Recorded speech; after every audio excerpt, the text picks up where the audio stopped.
नमस्कार दोस्तों, स्वागत है आप सभी का एग्जाम आइडिया 2.0 पर। मैं हूं नीरज कुमार, आप हैं मेरे साथ में आज के इस खास सेशन में, जिसमें कि दोस्तों मैं आज आप लोगों को हिस्ट्री यानी इतिहास के कुछ ऐसे महत्वपूर्ण प्रश्नों का अभ्यास कराने जा रहा हूं जो कि कोई भी कम्पिटिटिव एग्जाम हो या कोई भी जनरल कंपटीशन का कोई भी एग्जाम वगैरह हो, वो हर एक में इम्पोर्टेंट साबित होगी।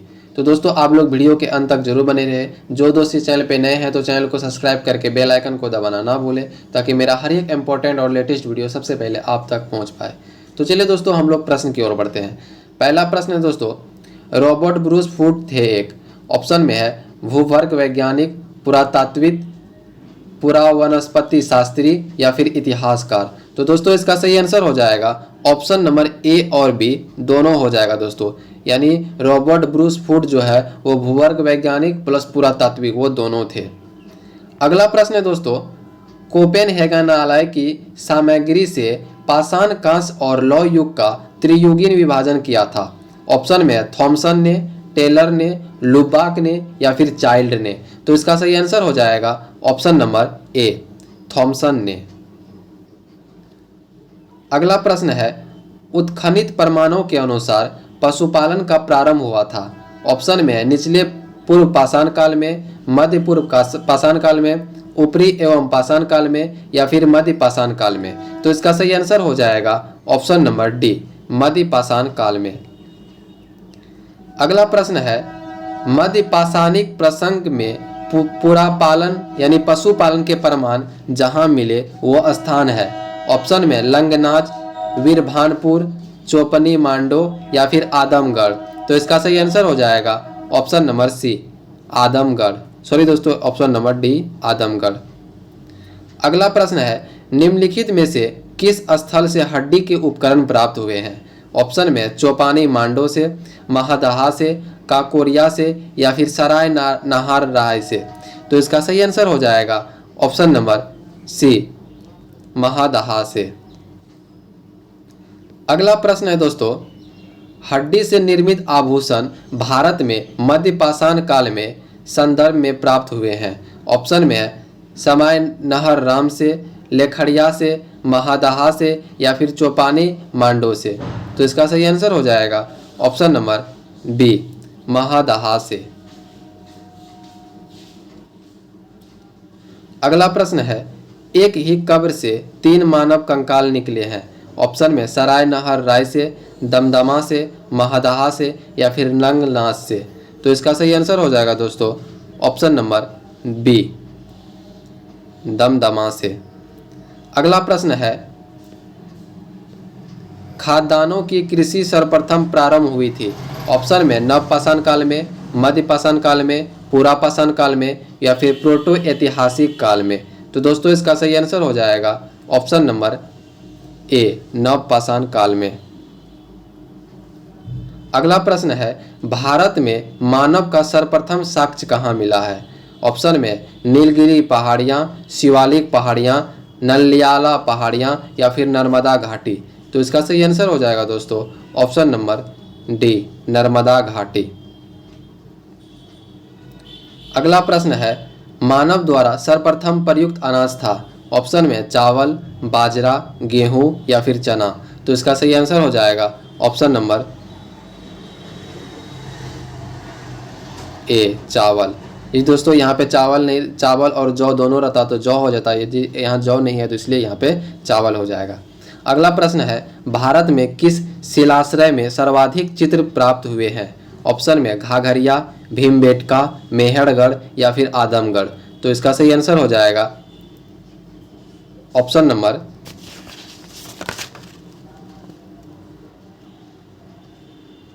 बी, भीमबेटका। अगला प्रश्न है, गैरिक मृद भांड का नामकरण हुआ था। ऑप्शन में हस्तिनापुर में, आदमगढ़ में, मेहरगढ़ में या फिर लाल किला में। तो इसका सही आंसर हो जाएगा ऑप्शन नंबर ए, हस्तिनापुर में। अगला प्रश्न है, ताम्रसम काल में महाराष्ट्र के लोग मृतकों को घर के फर्श के नीचे किस तरह रख कर दफनाते थे। ऑप्शन में उत्तर से दक्षिण की ओर, पूर्व से पश्चिम की ओर, दक्षिण से उत्तर की ओर या फिर पश्चिम से पूर्व की ओर। तो दोस्तों इसका सही आंसर हो जाएगा ऑप्शन नंबर ए उत्तर से दक्षिण की ओर। अगला प्रश्न है दोस्तों, निम्नलिखित में से किस स्थल से मानव कंकाल के साथ कुत्ता का कंकाल भी सावधान से प्राप्त हुआ है? ऑप्शन में ब्रह्मगिर से, बुर्ज होम से, चिरान से या फिर मस्की से। तो इसका सही आंसर हो जाएगा ऑप्शन नंबर बी बुर्ज होम से। अगला प्रश्न है, गर्द आवास के साक्ष्य प्राप्त हुए हैं। ऑप्शन में है बुर्ज होम से, कोलिडहवा में या फिर ब्रह्मगिरी में या फिर शंकरन कल्लू से। तो दोस्तों इसका सही आंसर हो जाएगा option number A Burj home से। अगला प्रश्न है, विंध्य क्षेत्र के किस शिलाश्रय में सर्वाधिक मानव कंकाल मिले हैं? ऑप्शन में है मोरहना पहाड़, घगरिया, बगही खोर या फिर लेखिया। तो दोस्तों इसका सही आंसर हो जाएगा ऑप्शन नंबर डी लेखिया। अगला प्रश्न है, भारतीय पुरातत्व सर्वेक्षण निम्नलिखित विभागों या मंत्रालयों में से किसका संलग्न कार्यालय है? ऑप्शन में संस्कृति, पर्यटन, विज्ञान और प्रौद्योगिकी या फिर मानव संसाधन विकास। तो दोस्तों इसका सही आंसर हो जाएगा ऑप्शन नंबर ए संस्कृति। अगला प्रश्न है दोस्तों, भारतीय पुरातत्व का जनक किसे कहा जाता है? ऑप्शन में Alexander Cunningham, John Marshall, Mortimer wheeler या फिर जेम्स प्रिंस पे। तो इसका सही आंसर हो जाएगा option number A Alexander Cunningham. अगला प्रश्न है, भारतीय उपमहाद्वीप में कृषि के प्राचीनतम साक्ष्य प्राप्त हुए हैं। ऑप्शन में कोल्डिहवा में, लोहरादेव में या फिर मेहरगढ़ या फिर टोकवा से। तो इसका सही आंसर हो जाएगा ऑप्शन नंबर बी लोहरादेव से। अगला प्रश्न है दोस्तों, भारतीय उपमहाद्वीप में कृषि के प्राचीनतम साक्ष्य प्राप्त हुए हैं। ऑप्शन है ब्रह्मगिरी से, बुर्ज होम से, कोलिडहवा से या फिर मेहरगढ़ से। तो इसका सही आंसर हो जाएगा ऑप्शन नंबर सी कोलिडहवा से। अगला प्रश्न है, उस स्थल का नाम बताएं जहां से प्राचीनतम अस्थायी जीवन के प्रमाण मिले हैं। ऑप्शन में धौलावीरा, किले गुल मोहम्मद, कालीबंगा या फिर मेहरगढ़। तो इसका सही आंसर हो जाएगा ऑप्शन नंबर डी मेहरगढ़। अगला प्रश्न है दोस्तों, निम्नलिखित में से किस स्थानों से मध्य पाषाण काल में पशुपालन के प्रमाण मिलते हैं? ऑप्शन में औदे, बोरी, बागोर या फिर लेखनिया। तो इसका सही आंसर हो जाएगा ऑप्शन नंबर सी बागोर। अगला प्रश्न है, निम्नलिखित में से किसको चिलकोलिथिक युग भी कहा जाता है? ऑप्शन में पुरापाषाण युग, नवपाषाण युग, ताम्रपाषाण युग या फिर लौह युग। तो दोस्तों इसका सही आंसर हो जाएगा ऑप्शन नंबर सी ताम्रपाषाण युग। अगला प्रश्न है दोस्तों, निम्नलिखित में से किस एक पुरास्थल से पाषाण संस्कृति से लेकर हड़प्पा सभ्यता तक के सांस्कृतिक अवशेष प्राप्त हुए हैं? ऑप्शन में है मेहरगढ़, आमरी, कोटदीजी, कालीबंगा। तो इसका सही आंसर हो जाएगा ऑप्शन नंबर ए मेहरगढ़।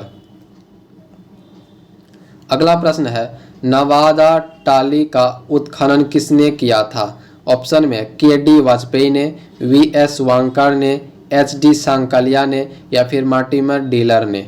तो इसका सही आंसर हो जाएगा option number C H D. Sankalia ने। अगला प्रश्न है दोस्तों, विहत पाषाण स्मारकों की पहचान की गई है।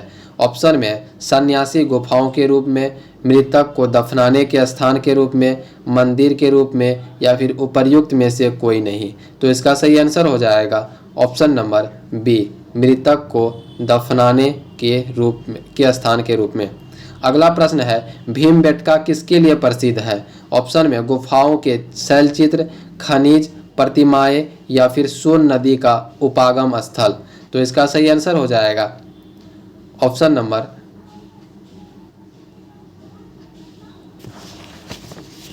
भीमबेटका किसके लिए प्रसिद्ध है? तो दोस्तों इसका सही आंसर हो जाएगा ऑप्शन नंबर गुफाओं के शैल चित्र के लिए, यानी ऑप्शन नंबर ए।